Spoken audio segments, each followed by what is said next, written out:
الحمدللہ رب العالمین والصلاة والسلام علی خاتم النبیین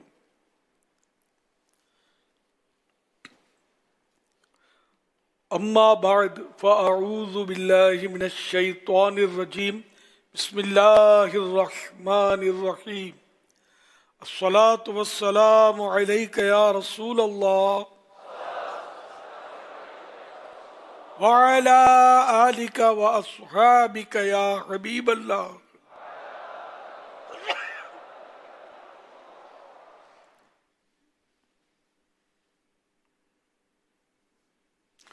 الصلاة والسلام عليك يا نبي الله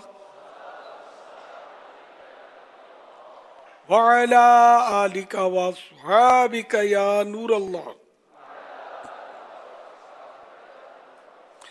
نویت سنت الاعتکاف۔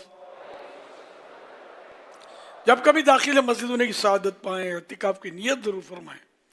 نیت دل کے ارادے کو کہتے ہیں، دل ہی میں نیت کر لیجئے۔ میں نے سنت اعتکاف کی نیت کی، اب معتکف ہو گئے، دل میں نیت حاضر ہوتے ہوئے زبان سے بھی دوہرا لینا زیادہ اچھا ہے۔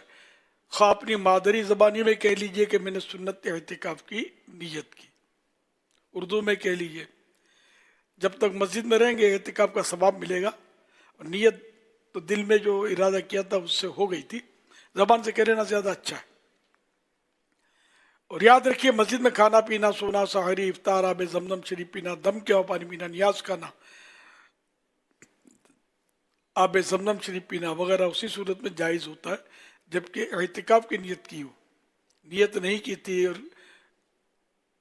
کھانے کا یا افطار کا وقت ہوا یا ضرورت پڑی تو اب یہ کہ نیت کر لیجئے اور پھر بھلے کھا پی لیجئے۔ تاہم مناسب یہ ہے کہ نیت ثواب کے لیے کی جائے، تو کر کے بہتر یہ ہے کہ کچھ ذکر و درود کر لیا جائے، چاہے 12 مرتبہ درود شریف پڑھ لیں، اب بھلے افطار وغیرہ کر لیں یا کھا لیں۔ یہ مسجد کے اندر کے لیے مسئلہ ہے۔ اور پہلے سے مسجد میں داخل ہوتے وقت نیت کری تھی، اب نماز وغیرہ جو بھی آدمی پڑھتا ہے تو اب نئے سرے سے نیت کرنے کی ضرورت نہیں ہے، نہ دوبارہ یہ کچھ پڑھنا ہی ضروری ہے۔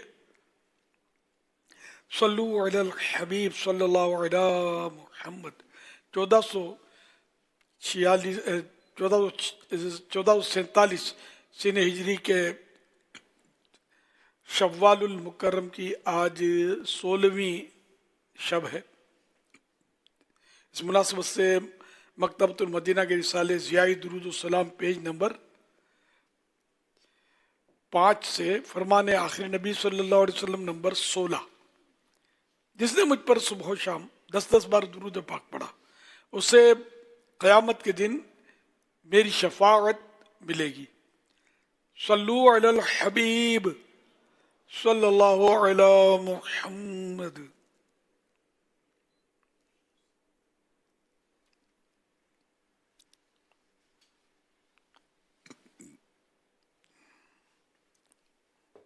مزید کچھ نیتیں بڑھا لیجئے، ادھر ادھر دیکھنے، باتیں کرنے، دوسروں کو اشارے کرنے، خود کشادہ ہو کر دوسرے کو تنگ ہو کر بیٹھنے پر مجبور کیے بغیر، دیوار وغیرہ سے ٹیک لگائے بغیر اللہ کریم کی رضا کے لیے توجہ سے دینی باتیں سنوں گا۔ صلو علی الحبیب سن کر بلند آواز سے درود شریف پڑھوں گا، مجبوری نہ ہوئی تو آخر تک شریک رہوں گا۔ ختم بخاری شریف میں بھی حصہ لوں گا۔ ختم ہونے کے بعد آگے بڑھ کر افتتاح بخاری، آج افتتاح بخاری ہے دور حدیث شریف کے طلباء کی، تو انشاءاللہ پہلی حدیث مناسب موقع پر پڑھی جائے گی، اس میں بھی شریک رہوں گا، یہ نیت کر لیں۔ اور یہ مدنی مذاکرہ ختم ہونے کے بعد آگے بڑھ کر عیسائی بھائیوں سے سلام و مصافحہ کرنے کا ثواب کماؤں گا، موقع کی مناسبت سے نیکی کی دعوت دینے کی سعادت بھی حاصل کروں گا۔ صلو علی الحبیب صلی اللہ علی محمد۔ مدنی مذاکرہ جاری ہو چکا ہے، آپ سوالات کیجیے، ہر سوال کا جواب وہ بھی بالصواب یعنی درست دے پاؤں یہ ضروری نہیں، بن پڑا عرض کرنے کی کوشش کی جائے گی، بھول کرتا پائیں فوراً میری اصلاح فرمائیں، مجھے آئیں بائیں شائیں کرتا اپنے کہے پر بلا وجہ قائم رہتا نہیں، بھول ہونے کی صورت میں قبول کرتا پائیں گے انشاءاللہ الکریم۔ صلو علی الحبیب صلی اللہ علی محمد۔ ایک سینس ہوتا ہے اور ایک سیوک سینس ہوتا ہے۔ اب یہ ان سے پوچھیں گے نا تو یہ بولیں گے سیوک سینس نہیں، لوگوں کو ہر چیز میں مسئلہ ہے یار، میں نے دیکھا ہے۔ شہزاد بھائی اب آپ بھی فیصلہ کریں کیا صحیح کیا غلط۔ فیصلہ تو ہمارے شیخ ہی کریں گے۔ ادب کا سلسلہ مدنی مذاکرہ، عطار کی علمی ضیاء مدنی مذاکرہ۔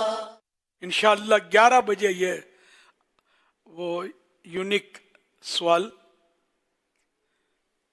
کیا جائے گا، انشاءاللہ جواب دینے کی کوشش کی جائے گی۔ صلو علی الحبیب صلی اللہ علی محمد۔ آج ایک جملہ سننے کو ملا، بہت خوبصورت جملہ تھا، سوچا آپ سے شیئر کروں۔